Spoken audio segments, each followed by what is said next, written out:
జై సద్గురు ప్రభు మహారాజుకి జై. భద్రాద్రి రామశతకము తారకము షణ్ముఖీ ముద్ర హఠయోగము 52వ పద్యము. అంగుష్టములను కర్ణాంగములను మూసి చక్షుల మధ్య తర్జనుల మూసి నాసికాయుగ్మనామకంబుల మూసి ఘనవక్త్రము కనిష్టకముల మూసి పాదమూలంబుల పాయూపస్థలు మూసి యాధారమున వాయువపుడు లేపి షట్చక్రములనున్న సంజ్ఞల కడతేర్చి సంజ్ఞల కడతేర్చి యాగ్నేయ చక్రమందమర నిలిపి చూపు పవనంబుయా మనస్సొకటి చేసి ధ్యానమునరించ హఠయోగి ధన్యుడగును. రమ్య గుణధామ భద్రాద్రి రామ పరశురామ నరసింహదాస సంరక్షితాః.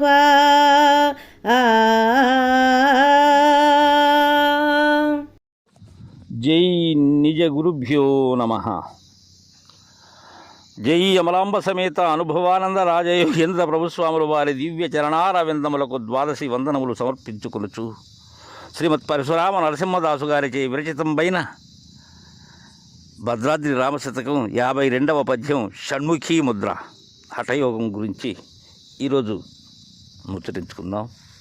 దీనికి మునుపు మంత్రయోగం లయయోగం గురించి తెలియచేసి వాటి ముద్రల పద్ధతులు చెప్పి దీనిలో షణ్ముఖీ ముద్ర గురించి తెలియజేస్తూ ఉన్నారు. నాయన శిష్య, అంగుష్టములను కర్ణాంగంబులను మూసి చక్షుల మధ్య తర్జనుల మూసి. ఎలా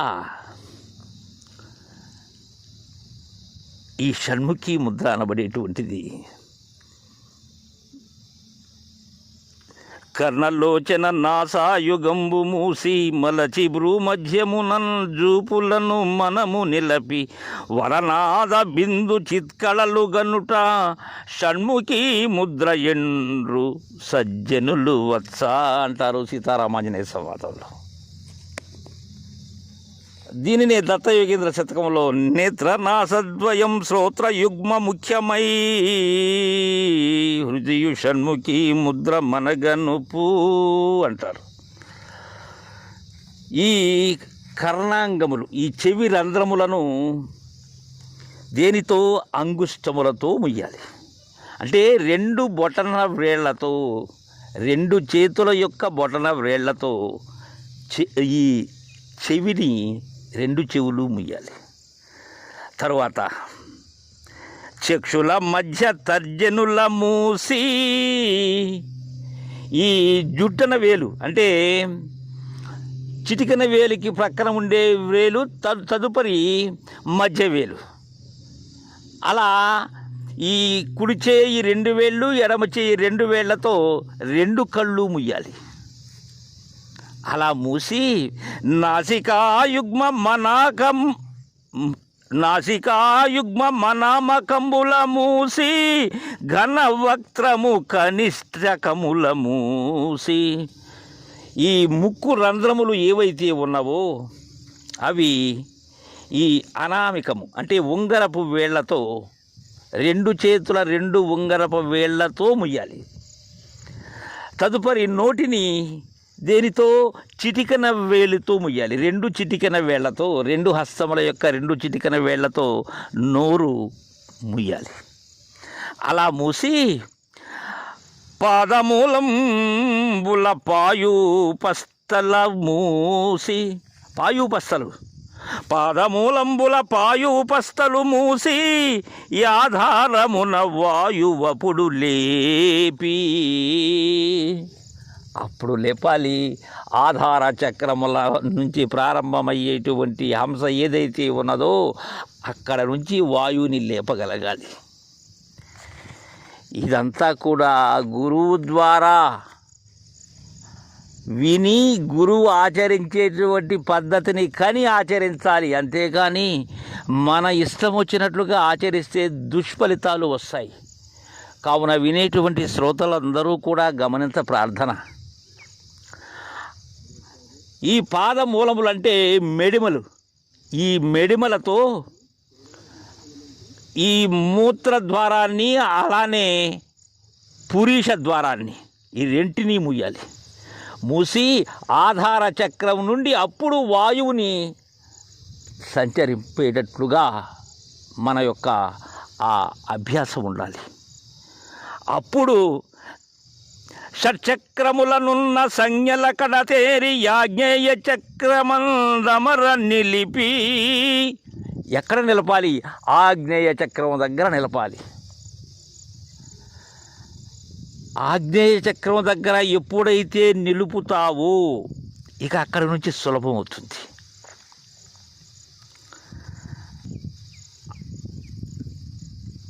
ఈ ఆధార స్వాదిష్ట మణిపూరక అనాహత విశుద్ధముల దాటిన పిమ్మట వచ్చేటువంటిదే ఆగ్నేయ చక్రం. ఆ ఆగ్నేయ చక్రం దగ్గర నిలపాలి ఆ వాయువుని. నిలిపినప్పుడు చూపు పవనంబు యా మనస్సొకటి చేసి. ఇక్కడ చూపు మనస్సు, చూపు గాలి మనస్సు, ఈ వాయు యొక్క అంశమే మనస్సు. వీటిని ఒకటి చెయ్యాలి. చేసి అలా ధ్యానమునరింత హఠయోగి ధన్యుడగును. వారు హఠయోగి. అలాంటి వారికి ఆ హఠయోగత్వం అనబడేటువంటిది సిద్ధిస్తుంది. ఇది షణ్ముఖీ ముద్ర. అంటే చెవులు, కన్నులు, నాసాబిలాలు మూసి లోని భూమధ్యమందు చూపులను మనస్సును నిలిపి ఈ నాదు బిందు కళలు కనేటువంటి విధానం ఏదైతే ఉన్నదో దాని పేరే షణ్ముఖీ ముద్ర.